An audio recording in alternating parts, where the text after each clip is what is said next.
소상공인에 대해서 정리를 해보도록 하겠습니다. 여기에서는 소상공인에 대한 정의를 우리가 한번 내려보고요. 소상공인들이 가지고 있는 특징들이 있습니다. 어떤 특성들이 있는지를 정리를 하고요. 그리고 국민경제적 관점에서 소상공인들의 경제적 역할이 매우 중요한 역할들을 지금 하고 있는데, 그런 경제적 역할에 대해서 보도록 하겠습니다. 그런 관점에서 소상공인들이 왜 중요한지에 대해서 정리를 하도록 하겠습니다. 소상공인의 정의에 대해서 좀 정리를 해보도록 할까요? 우리가 소상공인들이 어떤 위치, 어떤 기준을 가지고 있는지에 대해서 먼저 정리를 좀 하겠습니다. 학교에서는 일반적으로 우리가 소상공인이라는 표현을 하지 않고 있습니다. 주로 상공회의소 같은 데서는 상공업이라고 이렇게 표현을 하고 있고요. 또 경영학이나 경제학 등에서는 사업체를 대기업, 중기업, 소기업 이렇게 우리가 일반적으로 분리를 하죠. 이렇게 용어들을 구사하고 있는데, 우리가 별도로 특별하게 소상공인이라는 표현을 최근에 우리가 많이 쓰고 있습니다. 그래서 이런 소상공인이라는 기준이 어떻게 나오게 됐는지에 대해서 보면은요, 현재 우리나라에서는 상시 종업원 수를 기준으로 해서 소기업이라고 이렇게 분류를 하고 있습니다. 종업원 수를 기준으로 하고 있습니다.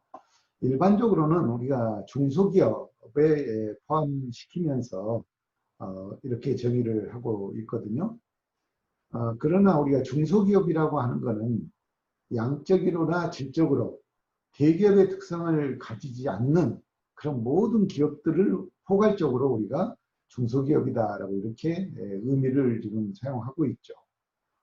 그러다 보니까 그동안의 이 소상공인이라는 대상이 존재함에도 불구하고 독자적인 어떤 그런 정의나 범위를 가지고 있지 못한 채 중소기업의 범주 안에서 이렇게 이해가 됐던 것이라고 볼 수가 있습니다.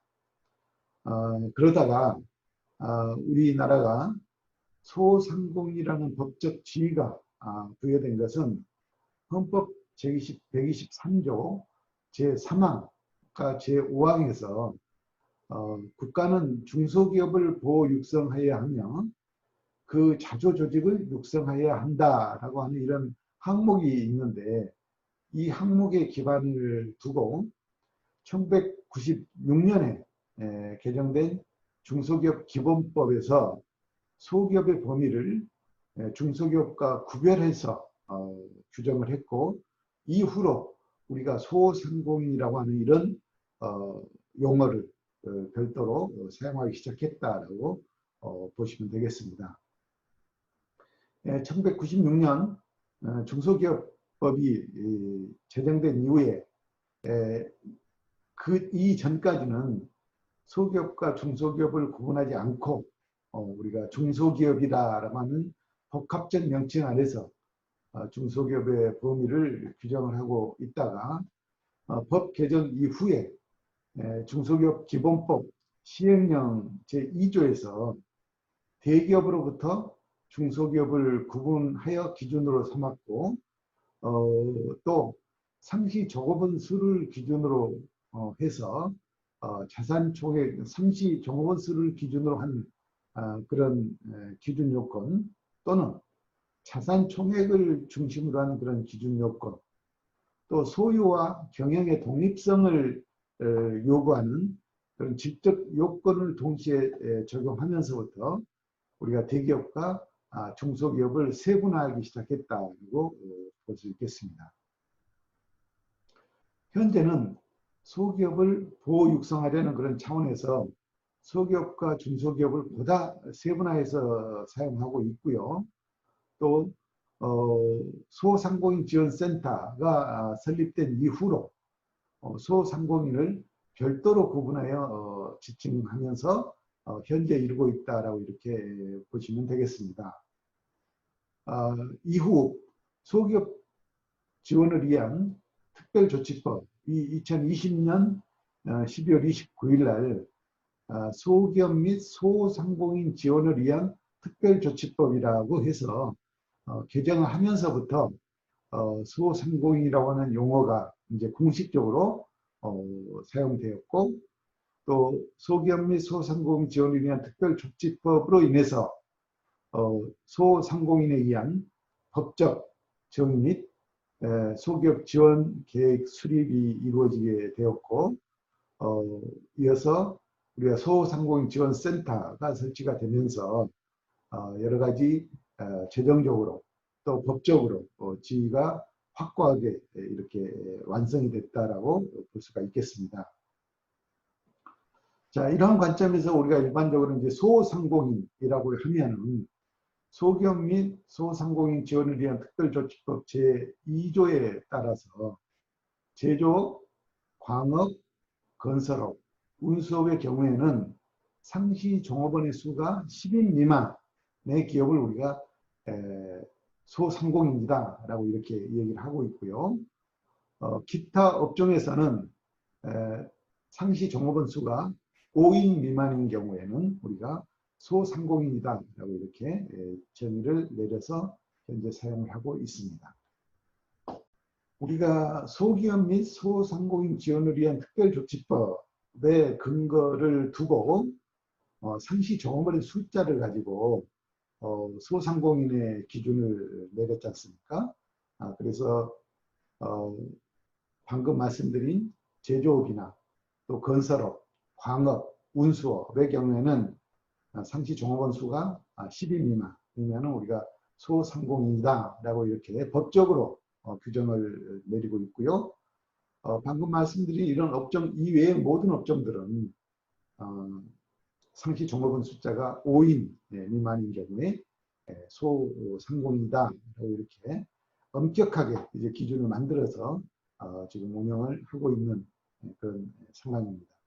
그래서 이런 기준에 따라서 우리가 소상공인들에 대한 다양한 지원 정책들을 다음에 설명을 하도록 하겠습니다. 그리고 소기업 및 소상공인 지원을 위한 특별조치법의 근간을 두고 우리가 소기업과 중소기업을 다시 또 세분화시켜서 정리를 하고 있죠. 그래서 소기업과 중소기업은 또 어떻게 다른지를 정리를 좀 해보려고 합니다.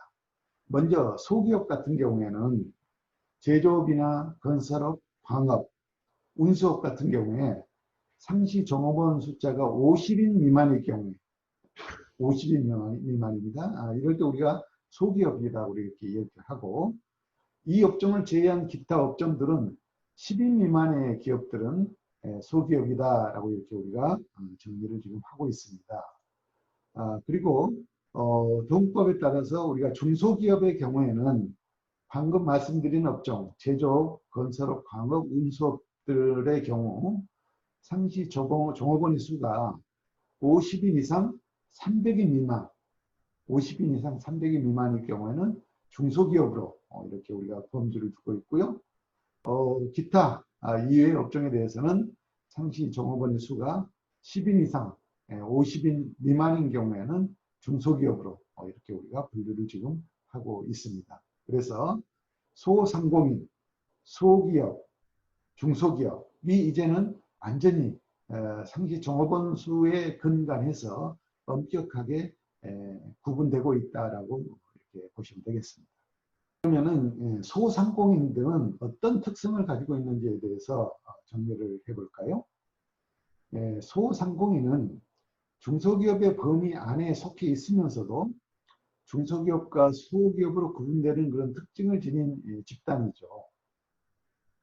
개인사업 및 법인 또는 비법인, 단체 구분 없이 광업, 제조업, 운수업, 건설업 등의 경우에는 상시 종업원 숫자가 10인 미만, 또 그 외 업종 경우에는 5인 미만이면 우리가 소상공인을 이렇게 지금 구분을 하고 있지 않습니까? 그래서 이러한 소상공인들은 창업 후에 처음에는 소규모로 사업을 시작하고 있기 때문에 지속적으로 영세성을 유지하는 그런 소상공인으로 남는 그런 경우도 있겠고요. 또 사업의 확장을 통해서 소기업이나 중소기업, 더 나아가서는 대기업으로 성장할 수도 있는 그런 여지를 안고 있다라고 이렇게 볼 수가 있겠습니다. 따라서 일정한 규모 이상이 되기 전까지는 소상공인으로서 소유자인 동시에 경영자이다. 특징이 이렇죠. 또 투자자로서 사회적 상호작용을 하는 그런 기관으로 자리매김을 하게 됩니다. 또 사적 경제기구로 볼 수가 있죠. 개인사업자 중심이기 때문에요. 따라서 현대 사회에 존재하는 경제적 기능을 수행하고 있으면서도 또 한편으로는 전통적인 그런 사적 기업 속성을 지니고 있는 이중적인 본질을 가지고 있는 게 바로 소상공인이다라고 볼 수가 있겠습니다. 첫째, 영세하다는 거고요. 그 다음에 사업의 진척도에 따라서 소상공인으로 그대로 남을 수도 있고, 또 사업을 확장을 통해서 소기업, 중소기업, 더 나아가서 대기업까지도 성장할 수 있는 그런 여지를 갖고 있는 조직이 바로 소상공인이다라고 하는 것이죠.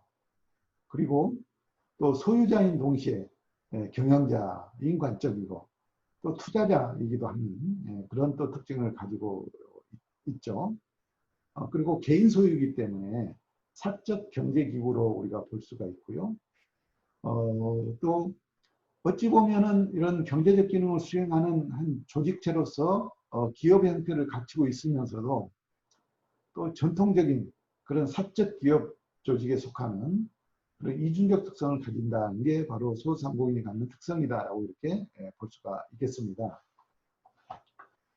소상공인의 본질적인 부분에 있어서는 근로자 수보다는 기업의 규모에 우리가 기인하면서 경영자나 근로자 모두 단일 기능보다는 경영관리, 생산, 기술, 마케팅 등 다양한 기능을 동시에 수행한다는 점이 또 하나의 특징이라고 볼 수 있겠습니다. 많은 인원을 가지고 나름대로 각각의 업무를 구분해서 단일적인 어떤 기능을 가지고 있지 못하기 때문에 한 사람이 여러 가지 기능을 동시에 수행할 수밖에 없는 그런 조직적인 특성을 가지고 있는 것이죠. 또한 소상공인이 경영하는 그런 사업체에서는 가족 형태를 유지하는 경우가 매우 많다라고 이렇게 볼 수가 있겠습니다. 또 종사자의 직위별로는 자연 경영주이면서도 무급 가족 종사자가 대부분이라고 하는 것이죠. 가족 단위 경영이 이루어지고 있기 때문에 이러한 경영의 특징이 대부분의 경우는 무급 형태로 이렇게 종사하는 그런 형태를 많이 띄고 있다라고 보시는 겁니다. 자, 이러한 것들은 소상공인이 가족 중심의 기업으로서 많은 소상공인 사업자가 한 가족의 절대적인 소득원이 되고 있다라고 보고 있습니다. 또한 소상공인 대부분은 잠재 실업의 성격을 매우 높이 띄고 있고, 또 전문적 기술이나 정보가 없이 제어나 서비스를 생산하고 있기 때문에 적절한 이윤을 보장받지 못하는 그런 또 악순환도 연속적으로 가지고 있다라고 보고 있습니다. 거기다가 사업체 규모가 영세하기 때문에 은행이나 제도권 또 금융기관들로부터 대출을 쉽게 받지 못하는 그러한 형태를 가지고 있고요. 그러다 보니까 사업자금을 조달하는 데 있어서 개인 사채에 의존하는 그런 가능성이 매우 높다. 이런 것들은 곧 소상공인들의 경영을 매우 어렵게 하는 그런 근본 원인으로도 작용하고 있는 상황에 있습니다. 이렇게 기본적으로 소상공인들은 아주 특별한 그런 성격들을 가지고 있고, 또 굉장히 사업을 이끌어 나가는 데 힘들고 어려운 그런 요건들을 모두 갖고 있는 게 바로 소상공인들이다라고 이렇게 볼 수가 있겠습니다. 이러한 상황이기 때문에 이런 소상공인들을 국가 경제적 차원에서 어떻게 보호하고 육성시킬 것인가 하는 부분이 굉장히 시급한 그런 해결 과제로 대두가 되고 있는 것도 사실이다라고 말씀드리겠습니다. 앞에서 우리가 소상공인들이 갖는 특징을 보았죠. 그러나 이 소상공인들이 경제적으로는 매우 중요한 역할을 지금 하고 있습니다. 그래서 이들이 어떻게 경제적인 측면에서 역할을 하고 있는지를 좀 정리를 5가지 정도로 구분해서 정리를 해볼까 합니다. 첫 번째로는 사회 안전망으로서 고용중대 역할을 수행하고 있다고 하는 것이죠. 굉장히 큰 역할입니다. 이 역할이. 소상공인들은 대기업이나 중소기업에 비해서 더 많은 고용 창출 효과를 가져오고 있고, 또 디지털 경제의 진정과 서비스화로 인해서 더욱 이런 기능들이 가속화되고 있다고 볼 수가 있겠습니다. 특히 대기업이나 중소기업에서 고용 기회를 얻지 못하는 그런 미숙한 저학년 노동자나 또 실직 노동자들에게 실질적으로 일자리를 제공해 줄 수 있는 그런 역할을 하는 것은 바로 이런 소상공인들이고, 그렇기 때문에 이러한 소상공인들은 사회 안전망 역할을 톡톡히 해내고 있다라고 이렇게 볼 수가 있습니다. 정말 소상공인들에게 주어진 중요한 역할이면서 임무다라고 우리가 생각해 볼 수가 있을 것 같습니다. 자, 두 번째로는 창업 환경 조성자로서의 역할을 수행하고 있다는 것이죠. 소상공인들은 신기술의 사업화 과정에 있어서 초기 단계 역할을 담당하고 있다고 보고 있습니다. 그렇기 때문에 혁신주의 성장 구도 정착을 위해서는 반드시 이러한 기초가 마련이 돼야 되고, 이를 발판으로 해서 신성장의 구도가 만들어질 수도 있다. 그래서 창업환경 조성자로서의 아주 중요한 그런 역할을 수행하고 있다고 볼 수가 있겠습니다. 세 번째로는 지역경제의 근간을 이루면서 지역 균형 발전을 위한 원동력의 역할을 수행하고 있다는 것입니다. 소상공인들은 영업권의 범위가 특정 지역에 한정되어 있습니다. 그래서 우리가 지역 기반형 사업이다 이렇게 또 얘기를 하고 있죠. 이러한 특성으로 인해서 사업체의 구성원이나 또 생산 자원의 활용 등 측면에서 봤을 때 또 생산 판매가 지역에 바탕을 두고 있고 지역을 중심으로 이루어지고 있다고 이렇게 볼 수 있겠습니다. 그래서 이러한 소상공인들은 각 지역의 모세혈관의 역할을 수행하고 있다고 하는 것이죠. 또한 소상공인들은 전국 어느 곳에서나 영업이 이루어지고 있기 때문에 그 지역 주민의 소득 창출에도 직접적으로 기여하고 있습니다. 이런 이유로 인해서 지역의 균형 발전에 크게 기여하는 바가 있다라고 볼 수 있는 것이죠. 정말 그 소상공인들의 역할이 국가 경제 차원에서 정말 중요한 그런 역할들을 지금 수행하고 있는 것들을 우리가 볼 수 있습니다. 네 번째로는 지역 주민이 필요로 하는 그런 재화 및 서비스의 제공자로서의 역할을 하고 있다. 대부분의 소상공인들은 지역 주민들의 일상생활과 밀접한 그런 관계를 유지하고 있지 않습니까? 그리고 이런 지역 주민들이 필요로 하는 그런 재화나 서비스를 수요자 가까이에서 바로 생산하고 공급하는 그런 제공자 역할을 지금 하고 있는 것이죠.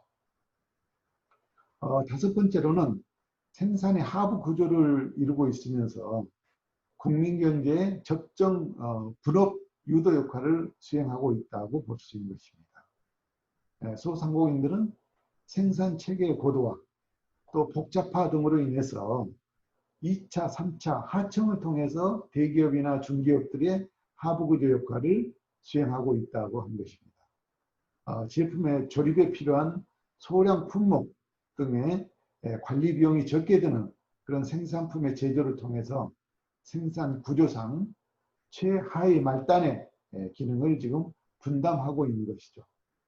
자, 이렇게 소상공인들은 경제적 기능, 또 사회 안전망 기능, 창업 환경 조성, 지역 생산 기반 하부 구조 역할자로서 급변하는 이런 사회에서 매우 중요한 그런 역할을 하고 있고, 또 이러한 역할들이 더욱더 정책의 대상자로서 또 정책의 중요한 입안자로서 인식되어지고 있는 게 지금의 소상공인들이다라고 볼 수가 있겠습니다. 앞에서 우리가 소상공인들이 경제적으로 얼마나 중요한 역할을 하고 있는지를 정리를 해보았었습니다. 이만큼 소상공인들은 중요한 그런 역할과 또 중요한 위치에 있다라고 우리가 볼 수 있겠습니다. 소상공인들은 중소기업 중에서도 상대적으로 규모가 작은 그런 소규모의 기업을 영위하는 형태를 띠고 있고요. 따라서 이들이 영위하는 소규모의 기업은 경제적으로 또 사회적으로 그 중요성이 매우 크다고 할 수가 있는 것이죠. 그 중요성으로는 첫 번째로 소규모의 기업은 많은 사람들에게 직접적인 생계수단으로서의 역할을 하고 있지 않습니까? 그리고 또 두 번째로는 창업을 통해서 새로운 고용을 창출하고 또 세 번째로는 기술 혁신에 있어서 우리가 도외시할 수 없는 그런 중요한 기능들을 바로 이 소상공인들이 책임지고 있는 그런 막중한 위치에 있는 사람들이 바로 이 소상공인들이다라고 정리를 해보았습니다.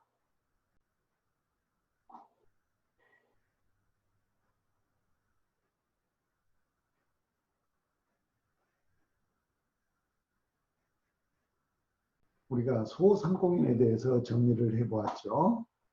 소상공인들의 정의와 더불어서 어떤 특징들을 가지고 있는지 또 그리고 이들이 경제적으로 얼마나 중요한 역할을 하고 있는지에 대해서 정리를 해보았습니다. 각 주요 내용별로 핵심 내용을 중심으로 간단하게 다시 한번 좀 정리를 해보면요. 우리가 소상공인이라고 하는 것은 그동안에 특별하게 어떤 기준을 가지고 우리가 소상공인에 대한 정의를 내리지는 않았었다. 그러나 이러한 소상공인들은 나름대로 사회적으로 역할을 하면서도 제대로 그 기능들 또 분류가 되어 있지 않다 보니까 여러 가지 어려운 점들이 있었었는데 이러한 소상공인들이 법적으로 지위를 갖게 되기 시작하면서부터 기본적인 그런 어떤 이제 정책들이 마련되고 위반되기 시작했다라고 이렇게 볼 수가 있겠습니다. 공식적으로 우리가 소상공인이라고 하는 이런 용어를 사용하게 되게 된 데는 소기업 및 소상공인 지원을 위한 특별법을 만들면서 거기에서 소상공인이라고 하는 용어를 처음 사용하기 시작하면서부터 소상공인에 대한 법적 지위가 확립이 되고 이들에 대해서 어떤 기준을 가지고 관리하고 지원할 수 있는 그런 요건이 마련되었다라고 볼 수가 있겠습니다. 우리가 소기업 및 소상공인 지원에 의한 특별조치법에서는 종업원의 상시 종업원의 수가 어떻게 되느냐를 가지고 기준으로 할 수도 있고 또 자산 총액을 가지고도 기준을 삼을 수가 있고 또 소유와 경영의 독립성을 가지고도 기준으로 삼을 수가 있는데 일반적으로 지금 우리가 기준으로 삼고 있는 것은 상시 근로자 수, 상시 종업원의 수를 가지고 우리가 기준으로 삼고 있다라고 보고 있습니다. 이러한 기준에 의해서 소상공인이라고 하면은 제조업, 건설업, 광업, 운수업 같은 경우에는 상시 종업원의 숫자가 10인 미만일 때를 우리가 소기업이다, 소상공인이다라고 이렇게 정의를 하고 있고요. 이런 업종 이외의 경우에는 상시 근로자 수가 5인 미만일 때 우리가 소상공인으로 이렇게 기준을 하고 있습니다. 그리고 특히 중소기업도 소기업과 중소기업으로 이렇게 우리가 구분을 하는데 소기업인 경우에는 제조업, 건설업, 광업, 운수업의 경우에 상시 근로자 수가 50인 미만이고 또 이 업종 이외의 기타 업종인 상시 근로자 수가 10인 미만인 경우에는 우리가 소기업이다라고 이렇게 얘기를 하고 있으며 또 제조업이나 건설업, 광업, 운수업의 상시 근로자 수가 50인 이상, 300인 미만이고 이 업종을 제외한 기타 업종의 상시 근로자 수가 10인 이상, 50인 미만의 경우에 해당될 때 우리가 중소기업이다 이렇게 지금 구분을 하고 있습니다. 그래서 이제는 법적으로 완벽하게 소상공인과 소기업, 중소기업이 구분이 되어져 있다고 볼 수가 있겠습니다. 자, 이런 소상공인들은 어떤 특성을 가지고 있는지에 대해서 정리를 해보았죠. 자, 중소기업 범위 안에 그동안에 중소기업과 소기업, 소상공인들이 같이 이렇게 혼재되어져 있었던 것들이 방금 보셨듯이 엄격하게 구분이 지어지면서부터 이제는 소상공인들에 대해서 어떤 특성들을 우리가 분석하기 시작했고, 그러한 어떤 특성들을 바탕으로 소상공인에 대한 지원 정책들이 만들어지기 시작한다라고 볼 수가 있겠습니다. 이런 소상공인들은 어떤 특징을 가지고 있는지를 좀 정리해 보면요. 무엇보다도 영세하다는 것입니다. 영세성을 유지하고 있다는 것이죠. 물론 이런 소상공인들이 영세한 조건 그대로 남는 그런 경우도 있고, 또는 사업을 잘해서 확장을 시키면서 소기업, 중소기업, 더 나아가 대기업으로까지 성장할 수 있는 그런 가능성도 가지고는 있지만은, 많은 소상공인들은 아직까지 영세한 그런 입장에 있다는 것이었고, 또 하나의 특징은 소상공인들의 경우는 본인이 소유자인 동시에 또 경영자이고 또 투자자이기도 하는 이런 여건들을 가지고 있다는 것이죠. 여러 가지 역할을 동시에 지금 하고 있다라고 볼 수가 있겠습니다. 또 어찌 보면은 사회에서 기업으로서 존재하는 그런 경제적 기능을 수행하면도 불구하고, 또 다른 한편으로 보면은 전통적인 그런 사적 기업 속성을 가지고 있어서 이중적인 그런 본질을 가지고 있다고 할 수가 있겠습니다.